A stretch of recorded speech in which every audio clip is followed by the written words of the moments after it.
In this video, I'll show you how to update your Westinghouse Roku TV. To do so, you need to go on the left side of the screen over here where you have your menu and go to Settings. Then press OK. In this menu, we need to go down until you see System. It's the last option. Press OK once you're on it. And then you need to go under System Update in this menu.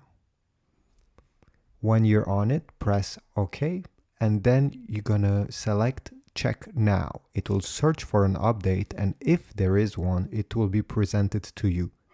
Then you need to select Update Now, if there is one, and it will take a few minutes. The TV will restart, it's totally normal, and the update will be installed.